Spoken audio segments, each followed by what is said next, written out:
we think about projectile motion. I'll get you to turn in your booklets then to page 68. For our projectile motion questions,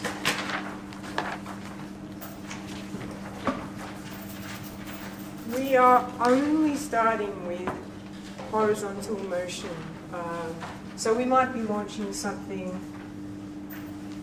you know, off a cliff or something like that. Is a fairly common question. So we're not considering firing a cannon or something like that, where we're firing from the ground and we have the full parabola. We're basically starting at the top of the parabola. And for those of you who watched Far From the Madding Crowd, there's a whole lot of sheep in there that all run towards a cliff. And actually they're running because the sheepdog is chasing them. And so we could think of them as a projectile. What they might have is an initial velocity, but for projectile motion, what we're going to do is divide it up into horizontal and vertical motion. So my little sheepy here has horizontal velocity, and you know, it could be like 5 meters a second.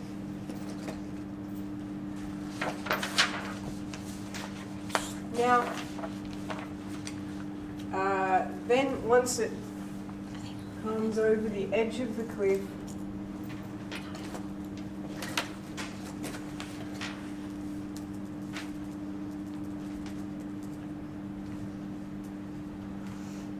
what we're actually going to have is a sheep at the bottom of the cliff there, and it won't be in the same condition as it was when it launched itself at the top. So this is an example of the kind of projectile that we're going to be considering.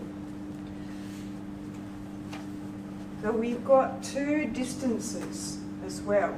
So we've got this distance here.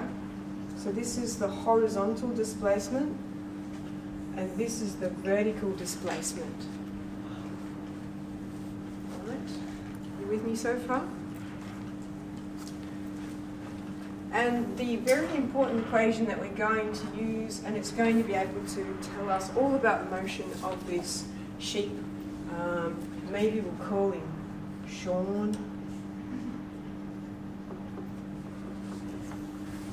Give him a fluffy head. Okay, is this one here.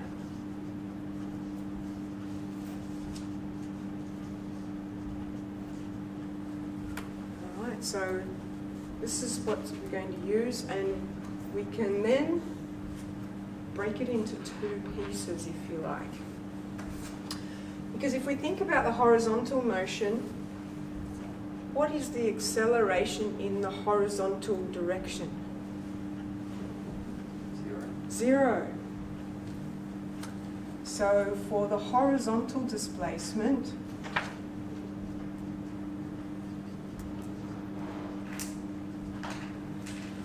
this cancels out, and all we're left with then is the initial velocity that we were launched at multiplied by the time.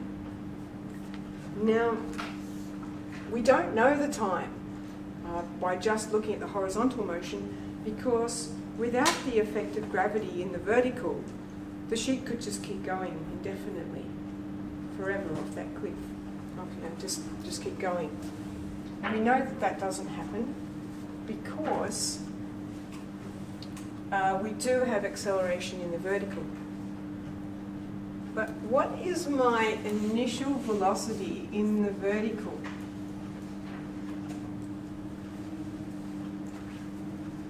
Zero? It's zero. Okay, because it's only launching itself in the horizontal direction, it's actually got zero initial velocity in the vertical. So if I go back to this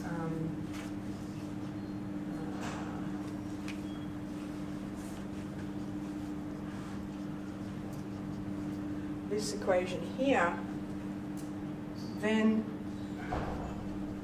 that is going to be 0, and all we're left with is that part there, where the acceleration is going to be due to gravity. So what we're able to do then, if you notice, is that this part here is used for the horizontal motion,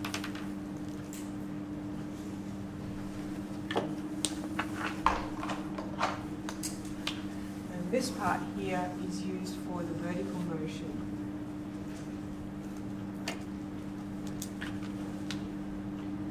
But where we could apply the whole equation when we know that VA cancels out for the horizontal component and the initial velocity is 0 for the vertical component. And so if we say know the height of the cliff, it could be like 20 meters, then we can find out how long it took to land. And then once I know the time here, I can substitute it back in to there. And with my initial velocity in the horizontal, I can find the horizontal displacement. Is that sort of making sense? That this equation of motion is all we need to be able to determine projectile motion. If we have any initial velocity, then it's going to be the horizontal. There'll be none in the vertical. And the thing to remember is to keep a track of whether it's a vertical or horizontal displacement or motion that you are calculating. So if we wanted to find the time here,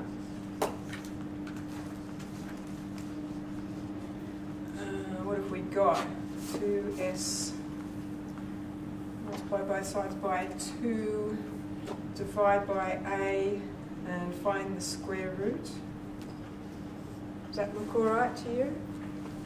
Yeah, and so that's what we would need to do to find the time it took. And obviously the time it takes to land is the same as the time it took to go horizontally. Same time.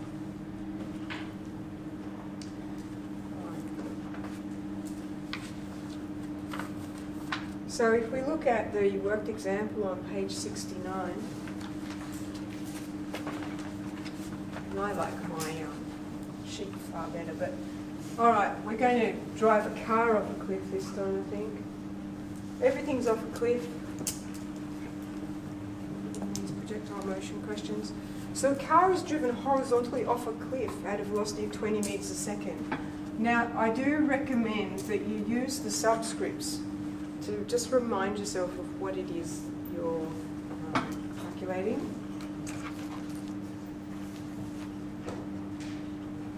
Or you can also separate them out so that you don't get confused. And it takes 3 seconds to hit the ground. Now we know with our horizontal motion that they are all the variables that we need to consider. And so if we've got time, it was given in the question 3 seconds, we can easily find that, can't we? We can easily find the horizontal displacement. All we need to do is multiply those two. 20.0 times 3 equals going to be 60 meters. And then our vertical motion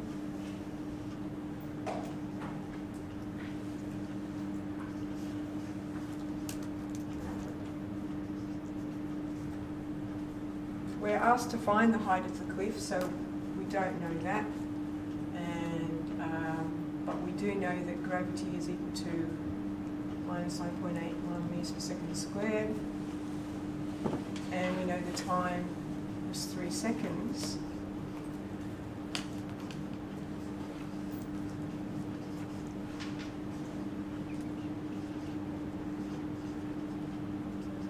Now, we'd end up with a negative value here for the vertical displacement. And that makes sense if we were working out the displacement, because it's falling close to the Earth, it's going to have a negative displacement. But we were asked to find the height. And so we're not asked to find displacement or distance, it's height. So it's going to be the absolute value, just the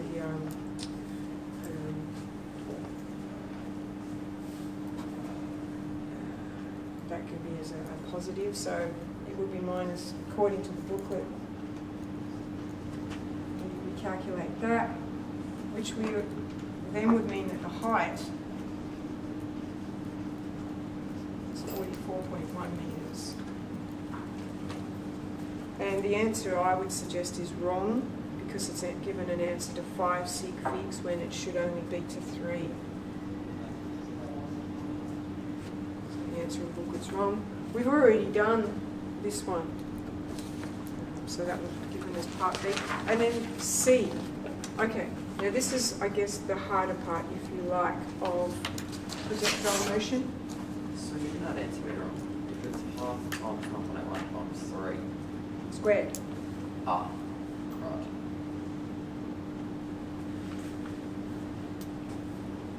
Right, so that's applying the equations of motion.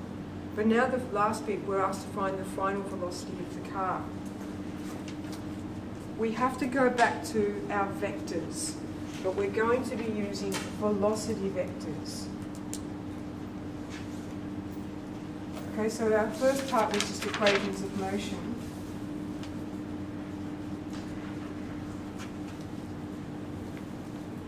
Our horizontal velocity, 20 metres a second.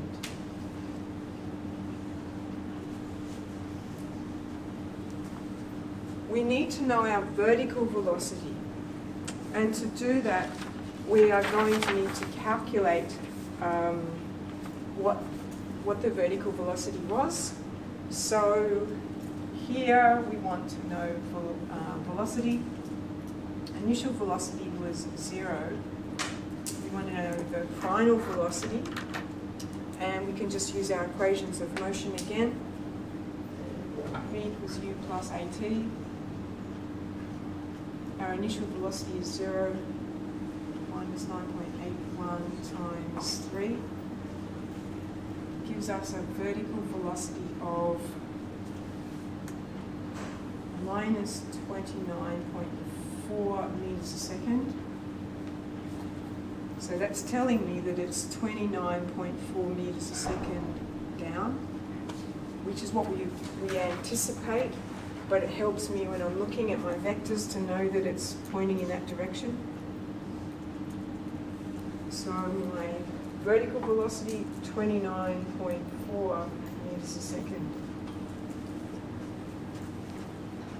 The final velocity of the car is going to be the result of those two vectors. And when we add vectors, we add them head to tail. So here's the tail of this vector and the head, and then the tail of the vertical vector and the head. And so that means our resultant vector starts here and ends here. And we are going to need to find the length of this side using Pythagoras' theorem. So we can call it the resultant velocity if you like.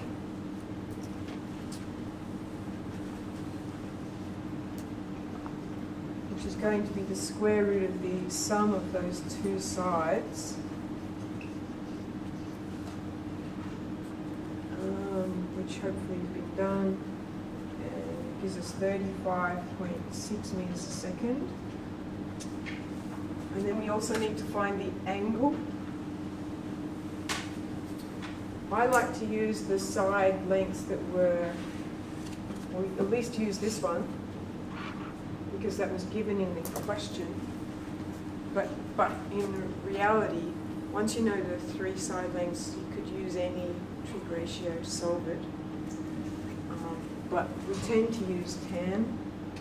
So if this is the opposite side and this is the adjacent side of the angle,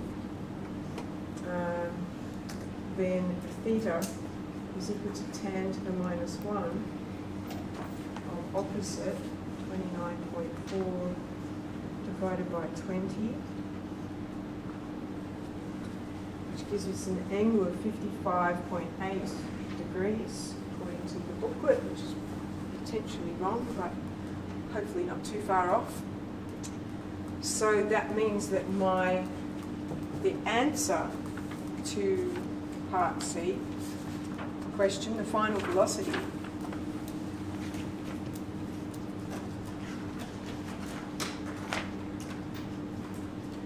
is 35.6 meters per second at 55.8 degrees below the horizon.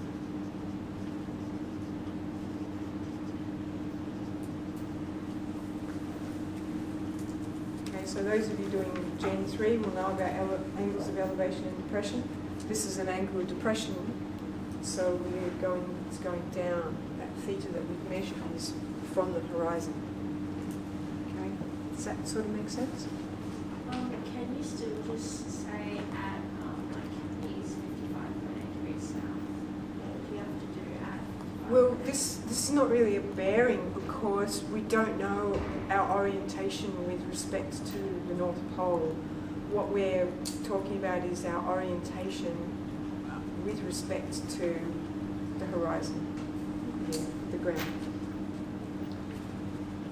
Okay, so that's telling us that the final angle at which it's going to hit the ground.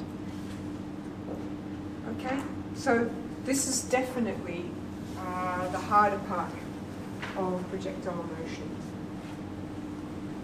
Important things to remember is that it's velocity vectors you're using, not displacement. That's probably the most common error, is you think, oh yeah, I know I need to use a vector, so you get in and use a displacement vector, because we don't do very many of these examples. So it's very important that you realise that these are velocity vectors. Any other questions? No? Okay. Well, it's probably a good idea to have a bit of a go answering some questions. Setting it out in columns is definitely going to be a good plan.